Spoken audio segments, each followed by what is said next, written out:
O presidente do Superior Tribunal Militar ironizou a divulgação de áudios que comprovam a prática de tortura durante a ditadura.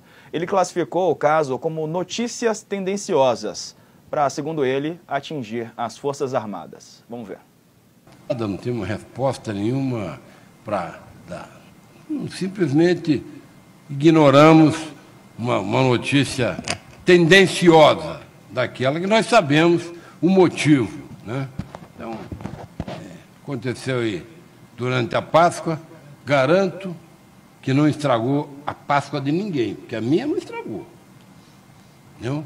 Garanto que não estragou a Páscoa de nenhum de nós. Apenas a gente fica incomodado que vira e mexe, vem, não tem nada para buscar. Hoje vão buscar em passado, rebuscar o passado, agora vão rebuscar o passado, só varrem um lado, não varrem o outro. Bom, vamos continuar nesse assunto. Agora eu recebo o senador Humberto Costa, do PT de Pernambuco, que é presidente da Comissão de Direitos Humanos do Senado. O Kennedy Alencar me acompanha nessa entrevista. Uma ótima noite aos dois. Senador, seja bem-vindo mais uma vez. Como é que o senhor interpretou, recebeu essa declaração do presidente do STM hoje? Mais uma vez, boa noite. Sim. Bem, boa noite. Bom, eu recebi essa afirmação do presidente do STM lamentando, né? Porque, na verdade, nós não estamos falando de notícias ou de boatos que foram criados, mas são gravações do próprio Superior Tribunal Militar no período da ditadura, em que há uma constatação clara de que houve ao tribunal um conjunto de denúncias feitas, inclusive por presos políticos e pessoas que foram objeto de torturas e sevícias diversas, e onde há, inclusive, o reconhecimento por parte de ex-integrantes do tribunal quanto à veracidade daquelas informações. Então, nós não podemos tratar um assunto como esse com um certo deboche, que é até o que me parece que foi o tom da fala do presidente do Superior Tribunal Militar. Não se trata aqui de atacar as Forças Armadas, o que nós estamos discutindo concretamente são fatos do passado que já foram devidamente comprovados pela Comissão da Verdade e que surgem agora indícios muito mais fortes de que tudo aquilo que foi apurado corresponde à realidade. Então, nós não podemos ignorar ou tratar de uma forma pouco adequada aos tempos que nós estamos vivendo hoje. Senador, boa noite. Boa noite. É lamentável a reação do vice-presidente Mourão, do presidente do STM também, que até maltrata a Inculta e Bela e mostra um desrespeito em relação à memória do país. No entanto, o Supremo Tribunal Federal decidiu em 2010 que a lei da anistia ela era abrangente e ela também se estendia aos crimes cometidos por agentes de Estado. Em face dessas novas revelações do STM, o senhor vê algum espaço para algum tipo de investigação, punição jurídica, ou é mais uma investigação ou medidas que digam respeito à memória do país, sem eventual punição, porque há uma decisão do Supremo Tribunal Federal em relação à abrangência da lei da anistia, de 1979? Sim, existe, de fato, uma decisão do Supremo Tribunal Federal, a qual não cabe recursos, mas há também algumas interpretações que dão conta de que o crime de tortura é um crime imprescritível e, como tal, não seria alcançado por esse tipo de medida. Agora, eu entendo que o mais importante é que o Brasil possa continuar a fazer um encontro, ainda que tardio, com a sua memória, com a sua história, especialmente nos dias de hoje, onde nós temos um presidente da República que não somente tece loas à ditadura militar, como enaltece a memória de notórios torturadores, não é? E que trabalha para naturalizar, inclusive, a tortura. Em alguns casos, até colocá-la como se fosse uma coisa necessária. E isso é muito importante para que as novas gerações, para quem não viveu aqueles anos de chumbo que nós tivemos a oportunidade de viver, tenham a consciência de que esses fatos aconteceram e, mais do que isso, adquiram uma consciência de que são questões inaceitáveis e que o Brasil jamais pode repetir.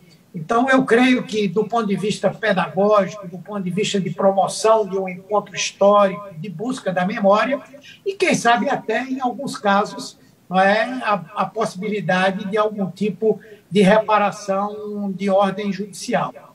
Pois é, eu tenho aqui uma participação da Vilma Oliveira no nosso chat no YouTube, ela participa. Essa investigação já tinha que ter acontecido há muitos anos. Não dá para tapar o sol com a peneira. E um discurso vem ganhando força em parcela da população, senador, de que não houve ditadura, de que só quem sofreu na ditadura foi bandido. E esse discurso tem sido pregado por uma parcela da classe política, não é? E ele impregnou em boa parte da população. Se você observar os comentários aí dessas notícias relacionadas a esse assunto, tem muita gente que comenta isso, né? Por isso é tão importante a gente revisitar o passado, entender o que aconteceu e saber de fato o que se passou nesse período aí nebuloso da nossa história, né? Sim, a própria Comissão da Verdade já trouxe ao Brasil muitas informações, a descrição de fatos gravíssimos que aconteceram no período do governo militar. E, como eu disse, é importante que esses fatos venham a público, que eles possam ser esclarecidos, até para que as pessoas não entrem nesse grau de naturalização de algo que é um crime hediondo, que é um crime contra a humanidade. Cabem, inclusive, ações que possam levar ao julgamento do país como um país que permitiu a prática desse tipo de coisa. Então, eu não considero de forma alguma que isso deva ser ignorado. Se, por um lado, é verdade que há limitações de ordem judicial para que se possa fazer a punição dos responsáveis, alguns até já morreram, não é? Mas isso, de forma alguma, apaga uma memória que precisa estar muito presente na cabeça de todos os brasileiros para que não volte a acontecer. Até porque nós somos permanentemente ameaçados pelo presidente da República, por seus filhos e por outras autoridades, não é? Que ameaçam aqui e ali com a aplicação do artigo 142 da Constituição, com a tentativa de um golpe militar que torne Bolsonaro um ditador do Brasil. E é sempre importante a gente saber o que aqueles tempos representaram, exatamente para nós termos a noção do quanto a democracia é importante. É verdade que há muita gente que naturalizou e até defendeu e defende essas ações, mas qualquer pesquisa de opinião pública que tem sido feita no Brasil já há algum tempo tem como resultado o sentimento da maioria da população, uma maioria muito expressiva daqueles que preferem a democracia à ditadura ou a qualquer tipo de regime autoritário. Precisamos reforçar esse sentimento. Senador, do ponto de vista histórico, olhando hoje, foi um erro ter feito a lei da anistia e não ter feito o enfrentamento e a punição dos agentes que praticaram terrorismo de Estado, como outros países fizeram? Porque a gente vê um argumento muito comum, como esse do presidente do STM, na ignorância dele, ele diz que se varreu só um lado. Ele esquece que os opositores da ditadura foram mortos, foram torturados e foram presos, né? Dentro daquela ficção jurídica, dentro daquela ditadura, houve punição a eles. Os que não foram punidos foram os agentes de Estado que praticaram um terrorismo de Estado, e há sempre essa falsa equivalência, né? Como se o golpe militar foi um contragolpe. A gente vê até jornalistas repetindo essa bobagem. Foi um erro não ter feito um acerto de contas com esses militares que cometeram crimes, e o Brasil está pagando por esse erro, ou valeu a pena para recuperar a democracia? Era o que era possível ser feito? Bem, na verdade, é muito difícil qualificar como erro, porque houve quem desejasse que nós fôssemos mais a fundo, pudéssemos apurar de forma mais célere e mais profunda tudo que aconteceu nos porões da ditadura militar, mas, em verdade, o problema foi de correlação de forças, né? Nós sabemos que a transição da ditadura para a democracia no Brasil foi, na verdade, resultado de um acordo entre elites econômicas, políticas e um segmento importante de militares que hegemonizaram aquele governo naquele momento, né?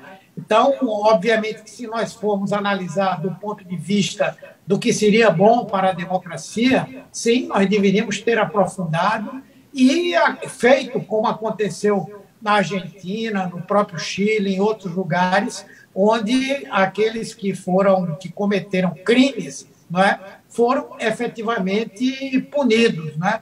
No entanto, no Brasil, infelizmente, como em outros momentos da nossa história, nós tivemos um entendimento por cima, um acordo entre as elites para fazer com que nós saíssemos da ditadura militar e viéssemos para um regime democrático, ainda que com todas as suas limitações. Senador, a Comissão de Direitos Humanos do Senado pediu acesso aos áudios divulgados pela jornalista Miriam Leitão, do pesquisador da Universidade Federal do Rio de Janeiro. Qual que é a importância de ter contato com esses áudios, ter acesso a essas gravações?